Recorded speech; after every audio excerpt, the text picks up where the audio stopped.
All right, what's up, AP Lang? This is Mr. Taurus. I just wanted to take some time to record a video that I told you I would be recording, kind of helping you through the points of this argument essay outline. Okay, so I know that some of you missed class on Thursday, so you may not have gotten what we did on Thursday. So I just want to kind of we'll start with the beginning, kind of go over the different steps and kind of what you should be doing for this outline. Okay, so first things first, what you want to do is whenever you approach an AP prompt, you want to start by deconstructing the prompt. Okay, so the argument essay is a specific type of essay on the AP exam. It's actually the third essay that you are going to write. And the only kind of stimulus you have is going to be just a prompt that looks like this, okay? The first and second essays will have some other kind of stimulus, such as longer pieces, passages and graphs and things like that you will need to look at in order to write your essay. But for essay number 3, for the argument, you are just given a prompt that looks very similar to what you see here, okay? So we have a quote, and it says, "Adversity has the effect of eliciting talents which in prosperous circumstances would have lain dormant." And that is a quote by Horace. And so it says, "Consider this quotation about adversity from the Roman poet Horace. Then write an essay that defends, challenges, or qualifies Horace's assertion about the role that adversity, financial or political hardship, danger, misfortune, etc., plays in developing a person's character. Support your argument with appropriate evidence from your reading, observations, or experience," okay? And so we have this kind of graphic organizer to help you along as you begin outlining your argumentative essay. And so the first thing that we're going to do is we are going to identify the actual writing task and write it out to the right here. So we're going to put it in this section over here to the right. And if I want to identify the writing task, I'm looking for the verb, right, in my prompt. Okay, so what I can do is I can look over, consider this quotation about adversity from Roman poet Horace. So consider is a verb, but it's not a writing task yet. Oh, but if I look, it says then write an essay. Okay, so I'm gonna go ahead and highlight that, write an essay that defends, challenges, or qualifies Horace's assertion about the role that adversity, and then I'm just gonna skip this stuff that's in parentheses because while it is important, it's not important for the writing task. The role that adversity plays in developing a person's character. Okay, so that is the actual writing task. So that's what I'm going to be writing out to the side here. I need to write an essay that defends, challenges, or qualifies Horace's assertion about the role that adversity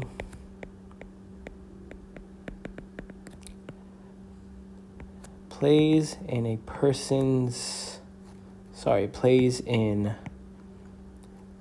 developing a person's character. All right, so that is my actual writing task. So the next thing that I want to do is I want to turn the writing task into a question, because the way that the human brain works is it is much easier to answer a question than it is to answer a statement, okay, or a declarative sentence or anything like that, right, or an instructive sentence. So what we have is an instructive sentence. It is telling us to write something, but it's much easier for us to answer a question than to answer that. So what I'm going to do is I need to consider what is the question in this statement, right? And so we're talking about qualifies Horace's assertion. We're talking about his assertion about the role that adversity plays in developing a person's character. So the question that I have here is, what role does adversity play in developing a person's character? That's really the question that I want to be asking, because this will help me kind of come up with a thesis statement that I will use later. All right. And so our third kind of step here is, in our own words, identify the meaning behind Horace's quote. Okay, so we have Horace's quote up here. All right, and Horace's quote is about adversity. I'm going to go ahead and circle that because it seems to be an important thing, because it's not only mentioned in the quote, but it's mentioned in the instructions for the essay as well. So adversity has the effect of eliciting talents in which prosperous circumstances would have lain dormant. And so if I do my if I search my brain for what adversity means, or if I use the Google machine, I will understand or find out that adversity just talks about hardships, okay, the difficult times in life having the effect of eliciting, and to elicit means to bring out or reveal, okay, talents in which prosperous circumstances, well, if I'm talking about adversity being hardships and I'm comparing it to prosperous circumstances, a comparison is often where you point out the differences, and the most obvious difference is like kind of the opposite, right? So hardships for adversity, prosperous circumstances, those are probably going to be the good times or the easy times, okay? Would have lain dormant, okay? Would have left unnoticed, okay? So hardship. So in my own words, what is Horace saying here? Well, Horace is saying that difficulties or hardships bring out talents, or talents could also be something in the realm of qualities. Talents or qualities that easy times would leave unnoticed. All right, so Horace is saying that having a hard life will bring out talents or qualities, good qualities, that the easy times would leave unnoticed, right? That otherwise you would never even know that you had. All right. And so here's my question. All right. I need to answer the writing task question. What role does adversity play in developing a person's character? Okay. And this is where I'm creating my thesis statement. Now, when I do this, I want to kind of look back up to the actual writing task, right? And the writing task tells me that I can do one of three things. I can either defend, I can challenge, or I can qualify Horace's assertion. Okay, so when I defend, if I am defending, okay, I am agreeing with. Okay, if I want to challenge, I want to disagree with. Okay, or if I want to qualify, then I may say yes to an extent. Okay, yes, that is true, but to an extent. Okay, so these are my three options. Okay, and so I'm thinking, what am I thinking to myself? Well, I need to answer the question, what role does adversity play in developing a person's character? Okay, and do I think, basically what I want to do is I want to get down to, do I think that adversity can positively or negatively impact somebody's character? Okay, do I agree that adversity is ultimately, as Horace said, probably a good thing? Okay, and I'm going to, for the sake of my argument, I'm going to say yes. Okay, so I'm going to answer that question, and I'm going to say adversity plays an indispensable, meaning it's very important, an indispensable role in developing a person's character. Okay, so I am actually going to defend Horace's statement. Okay, so this is what I'm going to be doing. Now, if I wanted to challenge Horace's statement, because there are different schools of thought on this, right? Adversity could be a good thing. However, adversity could be a bad thing, right? So we could say something like adversity, if I wanted to challenge this, adversity is detrimental or damaging, okay, in developing a person's character. Okay, I could say that, right? Or if I wanted to qualify what Horace is saying, I could qualify it by saying yes to an extent, right? So I could say something like adversity does have the ability to bring out the best in a person's character.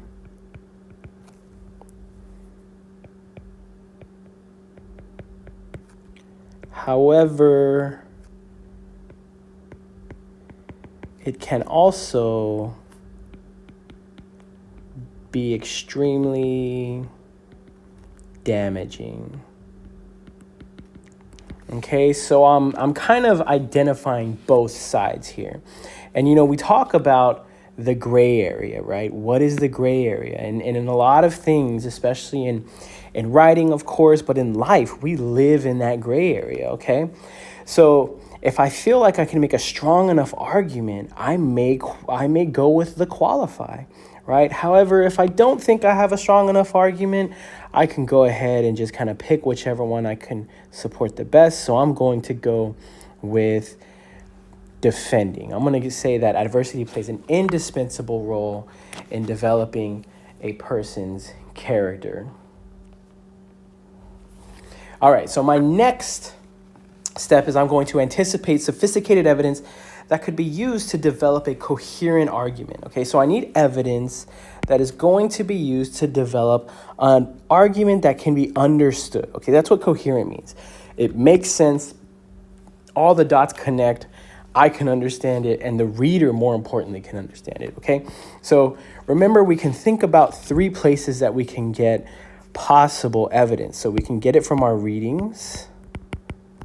Okay, we can get it from history, and then we can also get it from, sorry, I'm drawing a blank. Readings, history, and current events, that's what it is. Should have brought my notes home, I didn't. Current events, okay? However, up here, we also can see that the prompt does tell us we can draw on our experience, okay? But it is important to remember that if you are going to draw on your experience, you definitely need to have some real experience with real adversity. And like we said in class, right, not all difficult things that you go through are adversity to everybody, right? So, when we talk about growing up in high school, some of the things that you go through in high school aren't necessarily adversity. Those are just normal things that everybody goes through, right? So evidence, we want to talk about where we can get that. So we talked about readings, right? So we have for readings, we have the Simone Biles piece. Simone Biles and the Weight of Perfection. Okay, we also have the On Being a Cripple.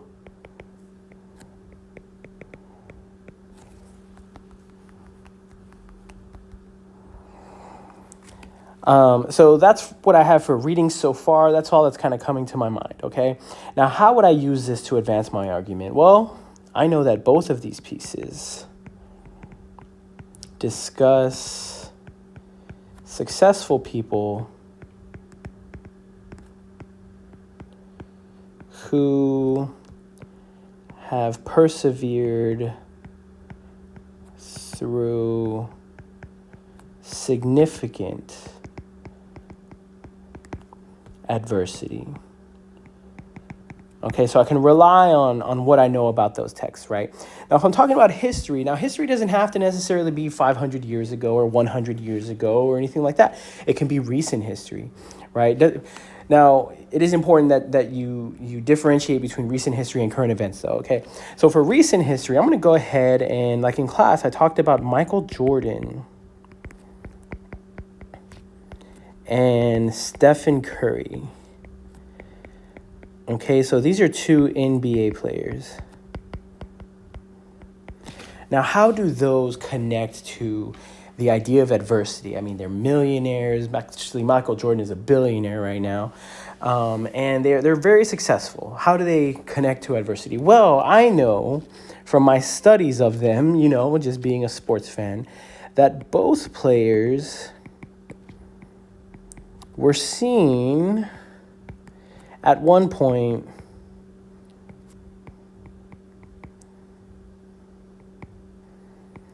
as not good enough. And I can't even write today. Okay, so Michael Jordan famously kicked off of his high school JV basketball team. And Steph Curry, coming out of college, everybody said Steph Curry was too skinny, too small. He would never be able to work in the NBA. And I mean, both of these people have transformed the game in their own ways. Okay, so that's how I would use it to establish my argument. Okay, so seen as not good enough is the adversity, right? Okay. So, and then we talk about, current events, experience, things of that nature. Okay, for current events, I mean, what's the most current that you all remember having gone through a significant piece of adversity? I mean, obviously, we have the COVID-19 pandemic. Okay, so this would be a representation of adversity for many people.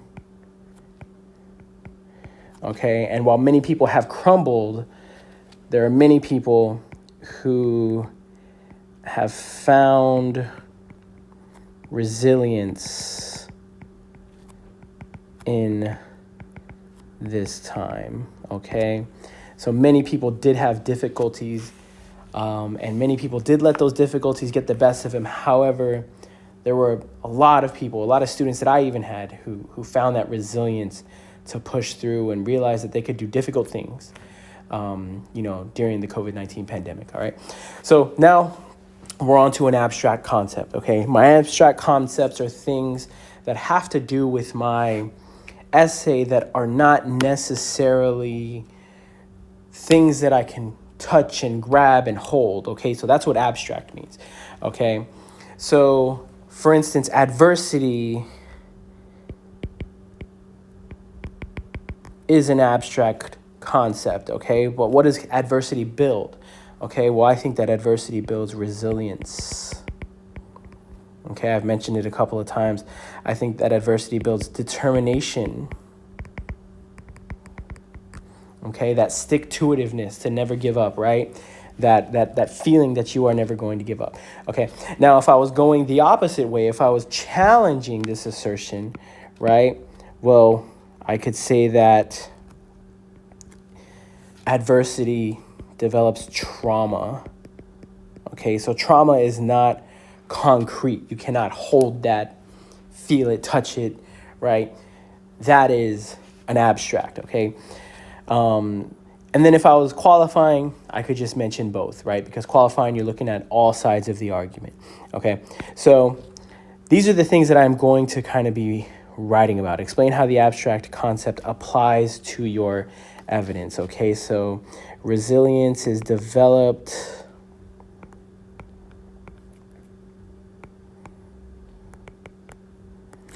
when people can bounce back in the face of hardship. Okay, determination is the feeling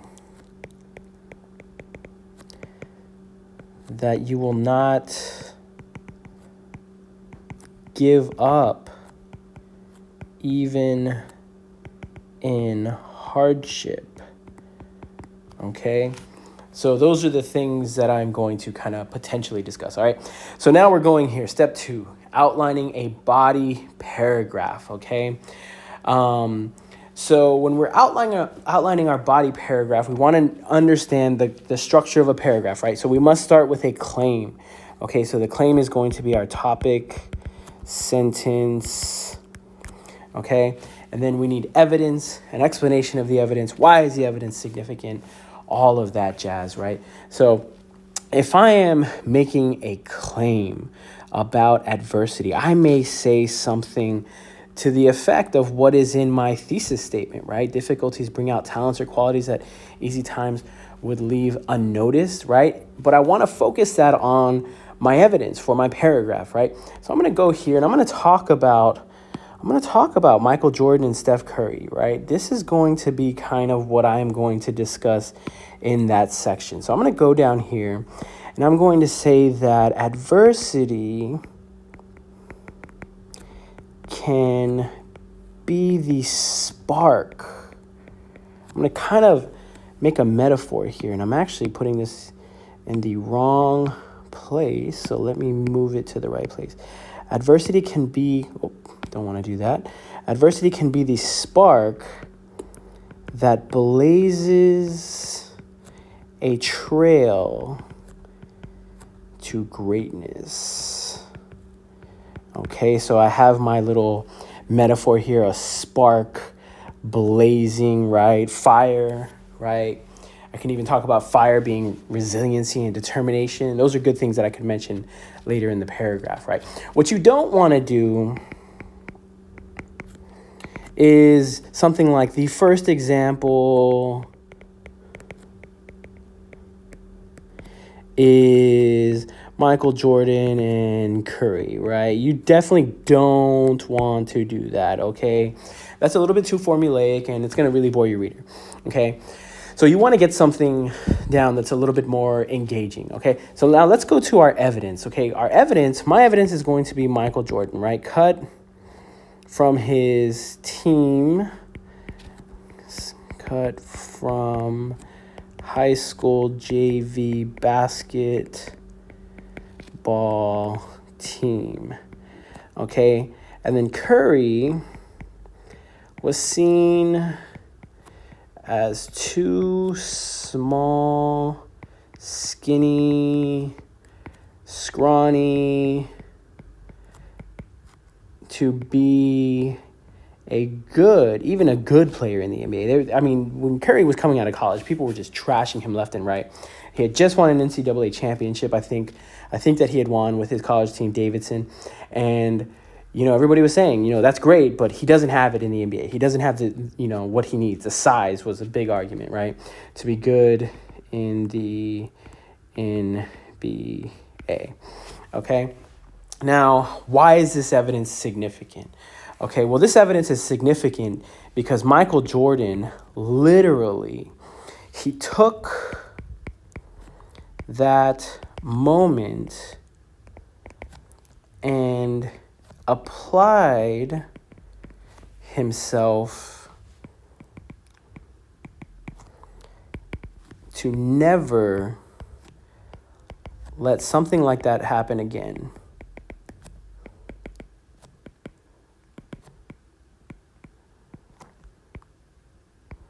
Okay, and that's not the greatest sentence in the world, but remember, I'm just planning, right? But if you think about Michael Jordan and kind of the lore of Michael Jordan, the legend of Michael Jordan, his work ethic is kind of legendary, right? Okay, so he really, really applied himself. He became a great practitioner and student of the game, and he just was not going to let that kind of stop what he felt was going to be his greatness, right?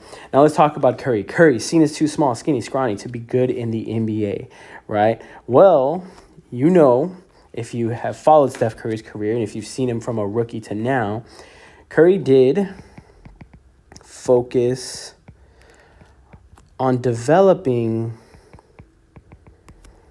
his natural talents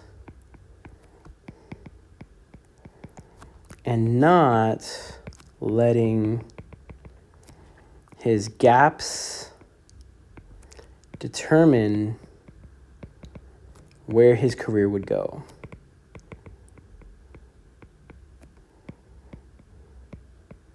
Okay, so Steph Curry, if you look at him physically now from the, when he was a rookie, he did put on a lot of weight for a person that small. He has put on more muscle and everything like that, but there's only so big that you can get. But what he did is he developed his natural talents, right? His shooting talents, his handling talents, the things that were going to kind of put him in a place to be as successful as possible.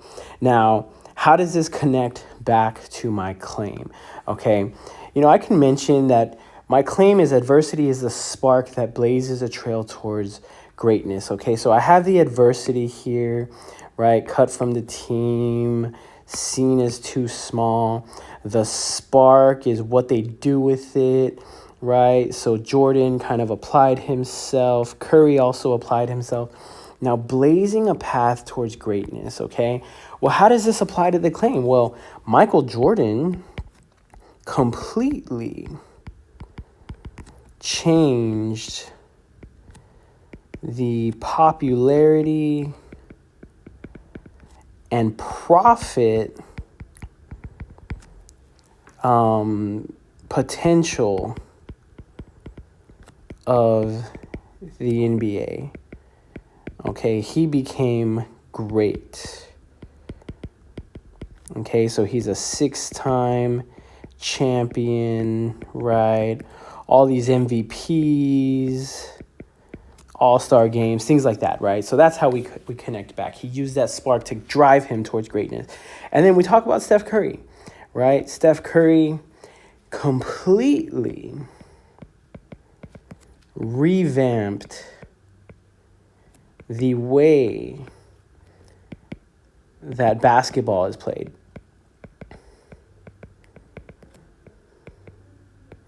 Okay, so before, basketball was it was pretty slow. There were teams who were fast and everything like that, but it was pretty formulaic. You dribble the ball up with your point guard, maybe pass it to the shooting guard, and he dumps it down to the center, the power forward, and they kind of dump it in for two, right?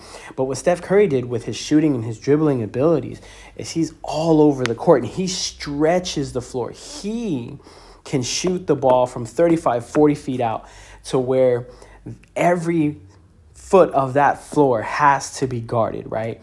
And so when you stretch the floor, he became an elite shooter and ball handler, which stretched the floor and pretty much eliminated the traditional big man game. Okay, so no more do we really have these centers and these power forwards that just kind of sit there under the basket and wait to get the ball thrown to them to get an easy 2 points, right? These centers and power forwards have to play a little bit further out away from the basket so that they can help guard, okay? And because of that, they also have to get a little bit better at shooting themselves. And so you have people like Nikola Jokic and Dirk Nowitzki, these really big, players who can shoot from far, where it was a little bit different before Steph Curry came here. And actually, Dirk Nowitzki's not a great example because Dirk was in the NBA long before Steph Curry was there.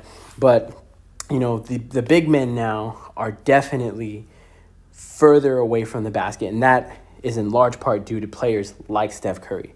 Very, very influential, okay? Now, how can this evidence be universally applied, right? Well, all of us go through adversity, and when we see our kind of sports idols, right? Our sports idols succeeding through adversity. We are inspired to go at it the same way. Okay, so it gives us a little bit of inspiration. All right. Now, we might understand that we probably won't be as great as Michael Jordan in the basketball court or as great as Steph Curry on the basketball court, but we can be great in the arena that we want to be in or that we find ourselves in because of the inspiration of these people, okay? So step 3, we're going to choose a body paragraph, and whatever body paragraph you outline in step 2, you're going to go ahead and write that out down here, okay? So just kind of draft that out, okay? Now let's go to step 4, all right? So step 4 is planning our counter argument. Now, any good argument